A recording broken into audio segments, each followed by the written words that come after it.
أعوذ بالله من الشيطان الرجيم بسم الله الرحمن الرحيم والصلاة والسلام على سيدنا محمد الفاتح لما أغلق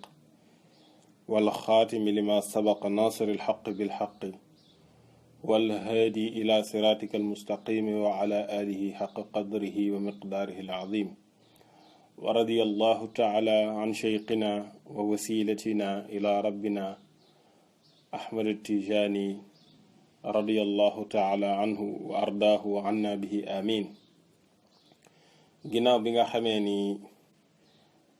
romb nañ fi nga xam ne fala Tijaani ibnu Baaba doon wax ne moom Seydina Cheikh radiyallahu anhu dana ràmmu ay junni ci maanaam njabootam ba bés pénce. ginnaaw bi mu waxee loolu nga xam ne mi ngi bokk ci karaama yi ko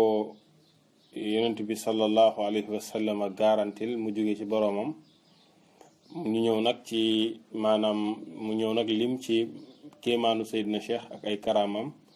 loo xam ne dana seddal xolu bépp taalibe. moo tax mu tàmbali wax ne wa kam li haaza cheikhi min karama aadat ala rifatihi alaama fama alayya in zakartu minha ma yunbi'ul gaafila yowman anha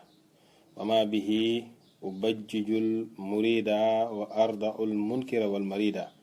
fala yutiqu xasraha insaanu yowman wa anhu yajizu lisaanu wa hal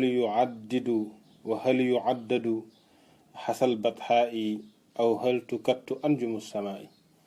bu ko defee fii mu ñëw di tudd ci ngëneelu Seydina Cheikh ak ay kéemtaanam yi nga xamante ni yàlla suñ borom jox na ko Seyd Cheikh Ahmad Tidiane radiyallahu taala anhu. moo tax mu ne wa kam li haaza cheikhi ak a bëri lum ñeelee bile sëriñ te mooy Seyd Cheikh Ahmad Tidiane ak a bëri lum ko ñeelee min karamatin ci ay karaama mooy loo xamante ni dafa génn baax loo xam ne d'habitude moom lañ miinoon muy xew lenn xew loo xamante ni d'habitude mënul woon nekk. par exemple nit ku dox ci kaw ndox wala nit ku naaw, xam nga d'habitude nit normal warta mën a dox ci ndox wala mu naaw wala mu def leneen. kon nag lépp loo xam ne génn na aada, génn na loo xam ne miinoon nañ ko, loolu moo tudd karaama, moo tudd xar baax. bu fekkee ci ab yonent muy karaama, bu fekkee ci ab waliyu muy karaama, bu dee ci ab yonent ñu tuddee ko mu'jiza. moo tax mu ne wa kam min karamatin bëriwaan na ay karaama li haaza cheikhi boobu ñeel na bi le sëriñ. karaama yoo xam ne aada dellu nañ alaamatan mbir muy màndarga ala rifatihi ci yëkkatikoom. karaama yooyu yëpp li muy wane rek mooy yëkkatiku gi Seydina Cheikh radiyallahu taala anhu yëkkatiku daraja. moo tax mu ne fama alay déet benn bàkkaar di ma ci ñeel in zakartu ndéem tudd naa min xaa ci karaama yooyee maa loo xam ne yun bi u dafay xebaare alxaafila koo xam ne dafa sàggan an xaa wëlis karaama yooyu yow man bés bu mënti doon. su fekkee ni tudd naa ci karaama yooyu loo xamante ni dafay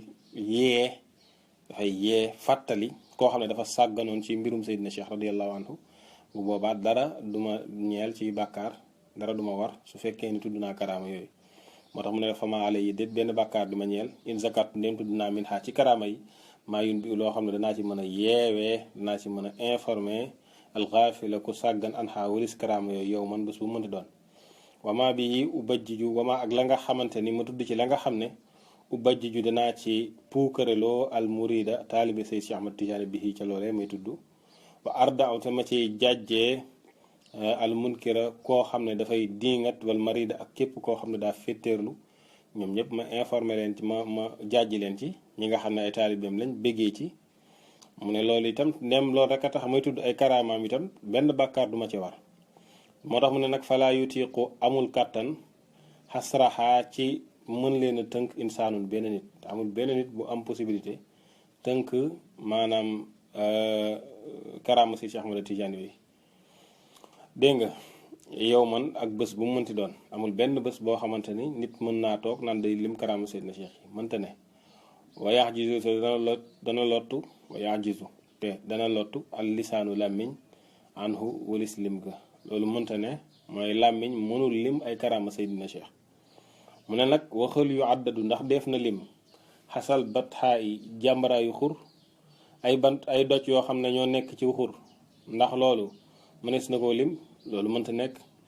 aw xëltu kattu wala ndax def na peek an jumu samaa yi biddéewu asamaan yi kenn du leen peek doj yi nekk ci kaw suuf it kenn mënu leen peek te Seydina Cheikh radiyallahu anhu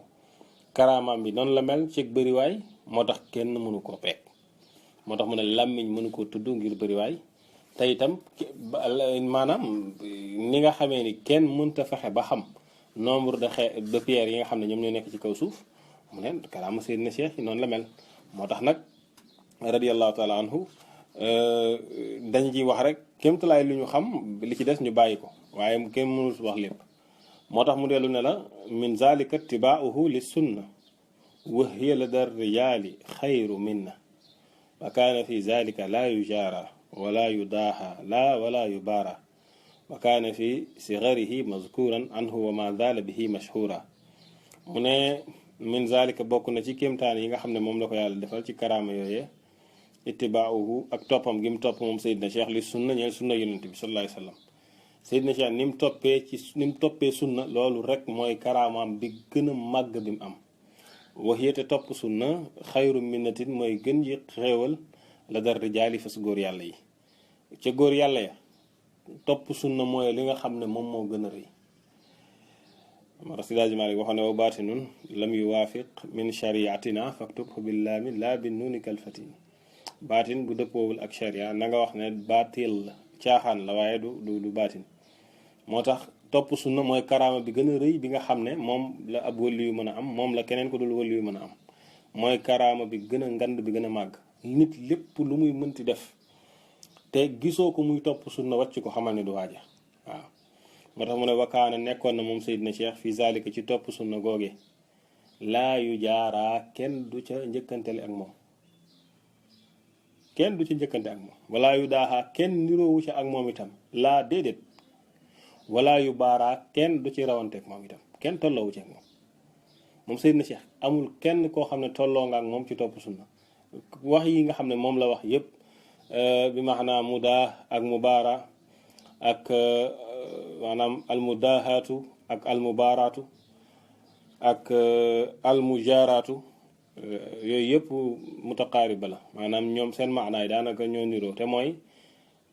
tolloo rek tolloo Seydina Cheikh kenn tolloowul ak moom moo tax mu ne wakkaana nekkoon na moom topp sunnaam googu mazkuran nekkoon luñ tudd an fu jëlee ci moom fi sigar yi ci jamonoy ndawam te wamazala mosul dañ mashhuran di ko siiwee bi ci topp sunna moom Seydina Cheikh radiyallahu anhu mosu cee dañ moo tax al arabi ibn saih wax la ne la wa sunnatu al muraadu biha huna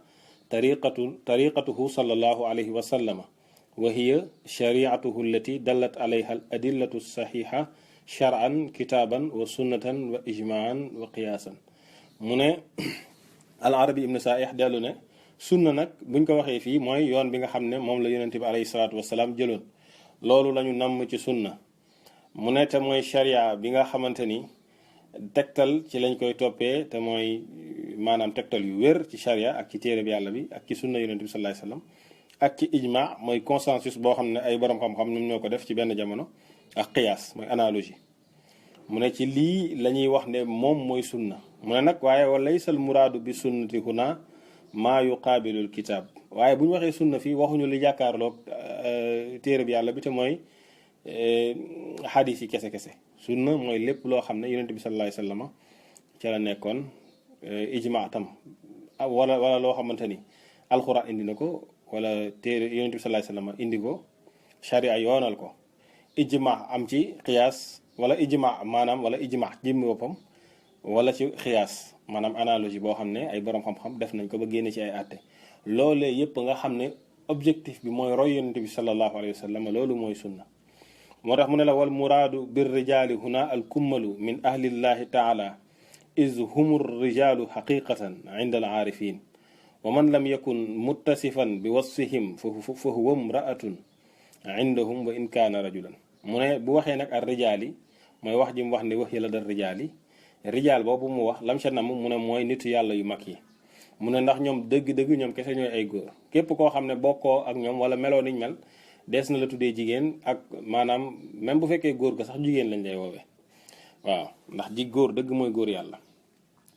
moo tax al arabi ibn saih dellu ne min jumlati zalika allazi aradtu iradahu wa taarruda li zikrihi fi hadha al maqam mimma li saydina radiallahu taala anhu min al karamati al izam wal manaqib al jisam allati yaftaqiru biha al mu'taqidu wa yanzajiru al muntaqidu. loolee lan la mooy shiddatu ittibaa'ihi radiallahu anhu li shar'i zahir wa taqayyudi bi awamirihi wa nawahihi fi lbatini wa zahir wa mutabaatihi sallallahu alayhi wa sallam bi qadri almustataa'i fi jamihi aqwalihi wa af'alihi hatta fi alaadiyati walmubahati min harakatihi wa sakanatihi wa sairi ahwalihi. mu ne li mu wax nag mooy ne moom Tijaani ibnu Baaba al arabi ibnu saih nee na Tijaani ibnu Baaba li mu wax rek mooy ne dinaa rotal fii lenn ci ay maqaama Seydina Cheikh yu màgg ak ay darajaam yoo xamante ne yu rëy la yoo xam ne ku gëm Seydina Cheikh radiallahu anhu bu ko déggee dafay kontaan dafay bëgg. koo xam ne tam weddikat la bu ko déggee dana jaaju xam ni kii lépp luñ ko waxal dëgg la. mu ne loolee nag la ca gën a rëy bokk na ca topp gi mu topp sunna te mooy topp gi mu topp charia bu laab bi ak topp gi mu topp ndigal ak tere yi nga xamante ni yonent bi sallallahu alayhi wasallam ak yàlla tere nañ ko ci zahir ak ci baatin ak topp gi mu topp yonent bi sallallahu alayhi wasallam ak ci lim ci mën yépp ci lépp lu yonent bi sallallahu alayhi wasallam wax wala lu mu jëf. xataa sax ci mbirum aada loo xam ne du mbirum charia wala dara comme ni mu daan lekkee ak ni mu daan naane ak yu mel noonu moom daf ca daan topp yonent bi sallallahu alayhi wa sallam ak yi nga xam ne dañoo dagan ci mbooleem yëngatoom ak ci mbooleem dalam ak ci situation bu mu mënti nekk radiyallahu taala anhu moom Seydina Cheikh daf doon topp yonent bi sallallahu alayhi wa sallam. moo tax mu ne wa hadihi inda rijali lwasilina wal kummalil akabir ajallu karamatin wa mawhibatin lil abdi min mawlahu al malik al qadir. mu ne te itam topp sunna boobee mu ne ci góor yàlla yi nga xam ne dañoo àgg ci seen borom nitu yàlla yu màgg yi ñoom xam nañ ne loolu mooy karaama bi gën a màgg ak may bi nga xam ne bi gën a rëy bi yàlla may ab jaamam mooy topp sunna. moo tax mu ne waxat kaana sayduna radiallahu anhu minha bil makanati allati laa yujaarihi fiha ahadun wala yubaarihi wal manzilati allati laa tuqaaribuhu fiha gayruhu wala yudaanihi nasha'a ala dhalika wa rubbiya fihi munzu kaana falam yazal maarufan bihi bayna alxaasi wal aami fi saairi al aqtaari wal buldaani. mu ne moom mu ne Seydina Cheikh radiallahu taala anhu ci topp sunna daf cee am place boo xamante ni kenn mënu caa tollaalanteeg moom ca place boobee wala kenn di ci rawanteeg moom mënta nekk. mu ne am na ci itam wàccuwaay boo xamante ni amul kenn koo xam ne jege na ko ndax Seydina Cheikh radiyallahu anhu dafa sosu ci sunna te itam dañ ko yar ci sunna te mësul dañ ñëpp di ko xam ne moom nitu sunna la moo xam ñi nga xam ne amatu naas la ak ñi am particularité ci mboolem dëkk yi ak gox yëpp ñëpp seede nañ ni Seydina Cheikh radiyallahu taala anhu topp sunna kese moom moo nekk ay mbiram. moo tax boo demee ci jawahirul maani di nga gis ci siiraam ay jikko yoo xamante ni moo lay wan Seydina Cheikh radiyallahu taala anhu ni mu toppee woon sunna ak ni mu bàyyee woon lépp loo xamante ni du sunna rek moom la lijjanti radiyallahu anhu. moo tax Tijaani ibnu Baaba wax ne wa minhu ru'yatu nabiyi lhaadi wa hiya ladayhim gaayatu lmuraadi wa anhu la yagiibu lamha albasari yaqazatan fayaalahu min manzari fi yowmi lisnayni aw iljumuati raa'ihi yadxulu gadan fi ljannati bila xisaabin la wala iqaabi bal huwa aminun min alazaabi. mu ne minhu bokk na ci kéem maanaam yooyu nga xam ne yàlla defal na ko moom Seydina Cheikh radiyallahu taala anhu ru'yatu nabi yi gis gi muy gis yonent bi sallallahu alayhi wa sallam alhaadi yonent ba di aji gindi nit ñi wa hiya te gis yonent bi sallallahu alayhi wa sallam gaayatul muraadi mooy ñoom mbaxtalu la ñuy sàkku la day him ci ñoom góor yàlla yi. gis yonent bi sallallahu alayhi wasallam mooy limite supérieure ñoom la ñuy sàkku loolu rek lañ soxla wala yaxibu te fàdduwul moom yonent bi sallallahu alayhi wasallam lam xabasarin maanaam lu toll ni ki gendeekuk ab bët comme xef a xippi mësul fàddu anhu wala Seyd ci Ahmad Tijaani yaqazatan ci gisuk jàkkaarloo nag maanaam gis goo xam ne du nelaw en état de veille. moo tax mu ne fayaalahu woo naa kéemtaan ñeel ko min manzarin ci xooluwaay te mooy ci xar kanam yonent bi sallallahu alayhi wasallam boobee muy xool. moo tax mu tekke ne raa'ihi aji gis Seyd Cheikh Ahmad Tijaani yaddu xulu dana dugg wala nga ni raayihi aji gis Seex Ahmad Tijaani fi yowmi lisnayni ci bésub altine awil jumaati wala bésub ajjuma yaddu xulu dafay dugg fil jannati ci àjjana xadan ëllëg te mooy bés penc képp koo xam ne teg nga bët Seex Ahmad Tijaani ci bésub altine ak ci bésub ajjuma da nga dugg àjjana. loolu nag sax ci njëlbeen ba la woon waaye mujj gi dem na ba képp ku xool xar kanamam ak ci bés bu mu mënti doon sa yaram dafay araamal safara ngir ngëneel gi ko yonent bi sallallahu alayhi wasallam defal te yàlla itam may ko ndax yàlla dara tëwu ko. moo tax mu ne bilaa xisaabin dugg àjjana goo xam ne bilaa xisaabin du am benn caytu xisaab mooy audit di la calculer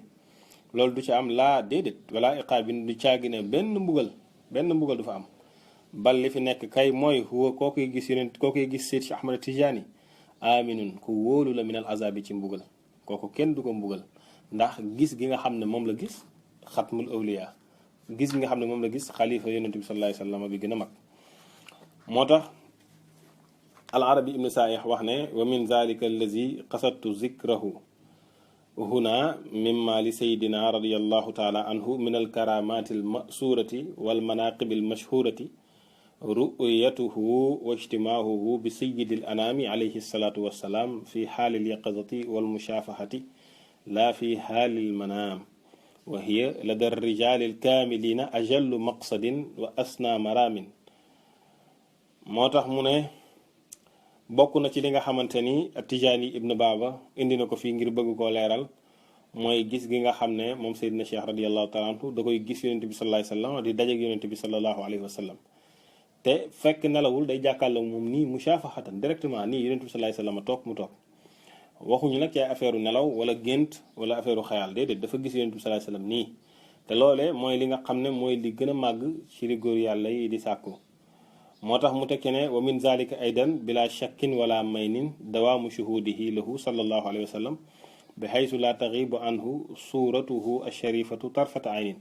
mu ne bokk na ci tam ci beneen karaama bu gën a yéeme mooy gis gi muy gis yonent bi non seulement mais gis goo xam ne du dañ mukk c'est-à-dire que day jàkkaarloog yonent bi sallallahu alayhi wasallam ba yonent bi mënul taqalikoo maanaam Seydina Cheikh du taqalikoo ak yonent bi lu toll ni tarfatu aynin. mu ne te di sikki sàkk amu ci tam lenn loo xam ne du dëgg li ñu wax yépp dëgg la ndax Seydina Cheikh radiyallahu taala anhu gis gi nga xam ne moom lay gis yonent bi sallallahu alayhi wasallam kooku foog nit ki daanaka xaw a taqalikoo ak sagom pour mën ko weddi. moo tax mu ne wa min zalika aydan karamatuhu albahiratu alshaiatu almutawatiratu wa hiya ma basharahu bihi sayidul wujudi sallallahu alayhi wa sallam wa daminahu lahu min fadli almalik alwahhabi min anna man ra'aahu yawma lisnayni aw yawma aljum'ati yadxulu aljannata bila xisaabin wala iqaabin fa haadihi salaasu karamatin ashaara ilayha annaazimu rahimahu llahu fi haadihi al arbaati abyaatin. mu ne bokk na ci kéemaanam yi nga xam ne kéemaan yu rëy la yu ñuy puukarewoo yu siiw yoo xam ne mbooloo mu bari ci ay taalibeem ñoom ñoo ko solo mooy li nga xam ne yonent bi sallallahu alayhi wa sallam bégalee na ko moom Seydina Cheikh radiyallahu taala anhu jëlee ko ci yonent bi jëlee ko ci yàlla mi nga xam ne moo bind ñëpp ne képp koo xam ne gis nga ko moom Seydina Cheikh ci bésub altine wala bésub àjjuma dana dugg àjjana te kenn du ko calculer kenn du ko mbugal. yii mooy ñetti karaama yi nga xam ne moom indi na ko mooy gis gi muy gis yonent bi sallallahu alayhi wasallam ak saxu gis googu mooy gis goo xam ne yonent bi sallallahu alayhi wasallam dootul teqalikoo moom ci benn seconde wala ci benn tiers. beneen bi mooy maanaam képp koo xam ne gis nga ko bésub altine wala bésub àjjuma yàlla suñu borom musal la ci safara ci barke Seydina Cheikh boobee radiyallahu taala anhu. mu ne nag moom al arabi ibn saih dellu ne la mu ne fa amal ula فالغرض منها ما اختص به سيدنا رضي الله تعالى عنه من الاجتماع بسيد الوجود صلى الله عليه وسلم يقظة ومشافهة وسؤاله عن كل ما يريد السؤال عنه ومشاورته في جميع الأمور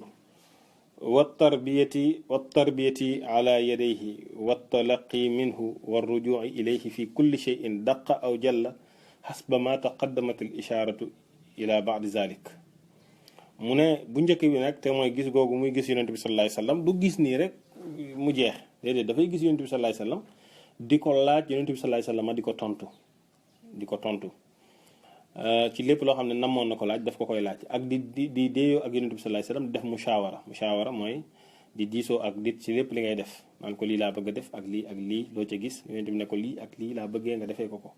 te Seydina Cheikh lépp lu ko yonent bi sallallahu alayhi wasallam digal daf ko koy def noonu la koy defee comme niñ ko gisee ci bële passé ba mu bëggee dem Sham na nit ña dajee woon wax ak yonent bi sallallahu alayhi wasallam après yonent bi jox ko ndigal mu def ko moo tax it Seydina Cheikh yonent bi sallallahu alayhi wasallam tarbiye ko mu amee tarbiye ci loxo yonent bi sallallahu alayhi wasallam jëlee lépp lu muy jëlee ci yonent bi sallallahu alayhi wasallam ci ay asgaar ak ci ay secret ci leneen lépp ci yonent bi sallallahu alayhi wasallam la ko jëlee te moom mooy secret yonent bi sax sallallahu alayhi wasallam ak dellu ci yonent bi sallallahu alayhi wasallam ci bépp mbir moo xam mbir ma lu rëy la wala mbir mu ndaw la lépp daf daan dellu ci yonent bi sallallahu alayhi wasallam di ko laaj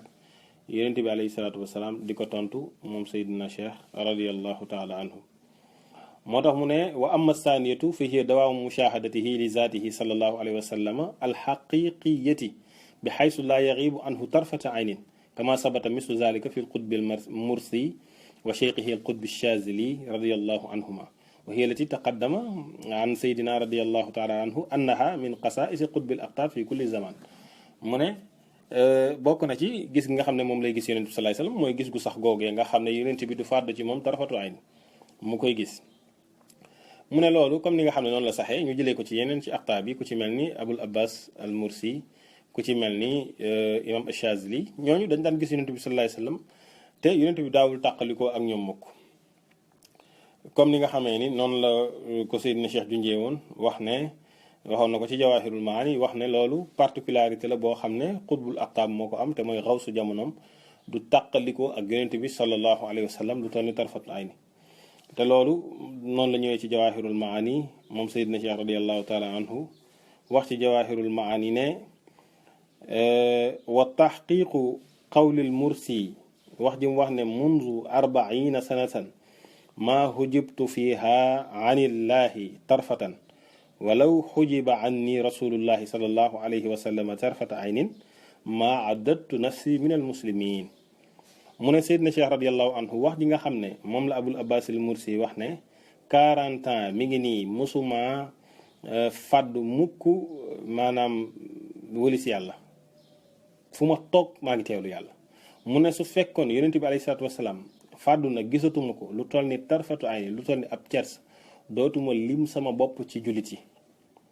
bi mu waxee loolu nag Cheikh Ahmad Tidiane di leeral wax jooju mu ne wal jawaabu an haza anna hadihi al xususiyata laysat lil mursi waxdahu wa innama hiya li qutbi al aqtaabi fi kulli waqtin munzu julusihi ala kursi al qutbaniyati la taqa'u baynahu wa bayna rasulillahi sallallahu alayhi wa sallam hijabiyatan aslan wa xaysu ma jaa rasulullahi sallallahu alayhi wa sallam min xadrati alxaybi wa min xadrati alshahadati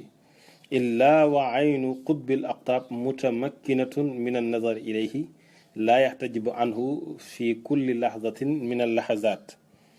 moom Seydina Cheikh radiallahu anhu mu ne lii tontu waxu Abul Abbas al Mursi bi moo di ne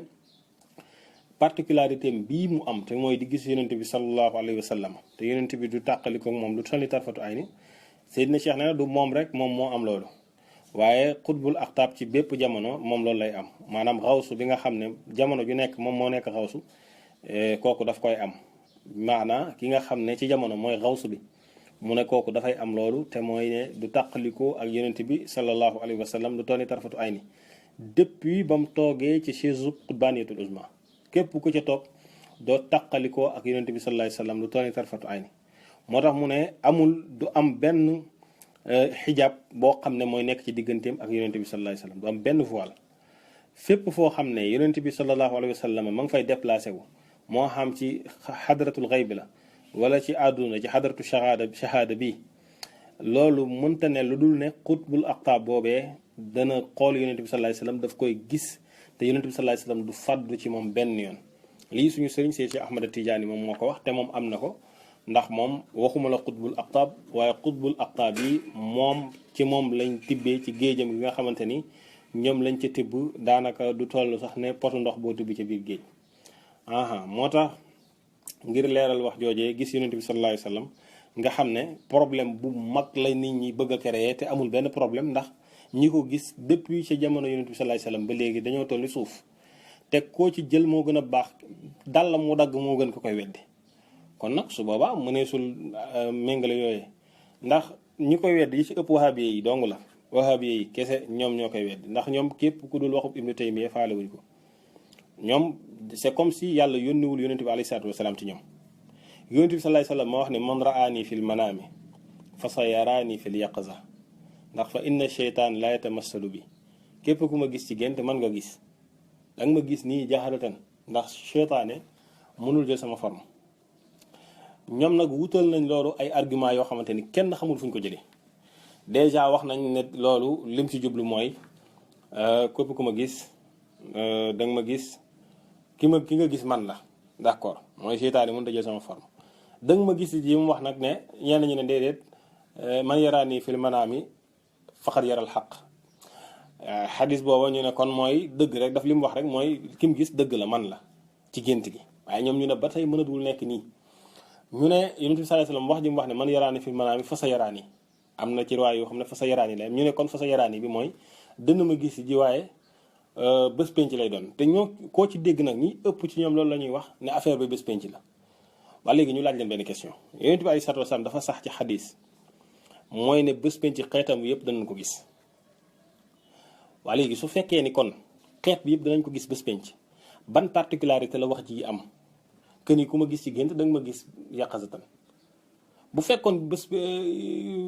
yowmal xiyaam la ci jublu kon kay jarul wax ndaxte yowmal xiyaam ñun ñëpp danañ gis yonent bi sallallahu alayhi wasallam waaye nag imaginez kon wax ji kon ban particularité la am su fekkee ni loolu la ci jublu kon sikki sàkka amul ni lim ci jublu fii la ci àdduna te xadis bi dafa am ay points yu ci am te noonu la ko Seyd Cheikh Omar al Fouti indee ci Rimah wax ne dafa am ci xadis bi yoo xam ne ay maxduraat la benn bi mooy nga éviter di wax ne loolu du dëgg parce que soo dee du dëgg te fekk yonent bi sallallahu alayhi wasallam loolu la ci jublu te mooy képp ku ma gis te loolu moo am sax te mooy képp ku ma gis ci gént da nga ma gis nii yàqasatan ci àdduna avant ngaa génn àdduna mu ne kon yaa ngi weddi yonent bi sallallahu alayhi wasallam boobu mooy benn bi ñu lay moytandikuloo ñaareel bi ñu lay moytandikuloo mooy nga naan loolu mënta nekk yonent bi sallallahu alayhi wasallam kenn mënu koo gis lu ne nga dugg ca parce que loolu soo moytuwul yaa ngi weddi ne yàlla mënu ko moo tax am na ci benn ci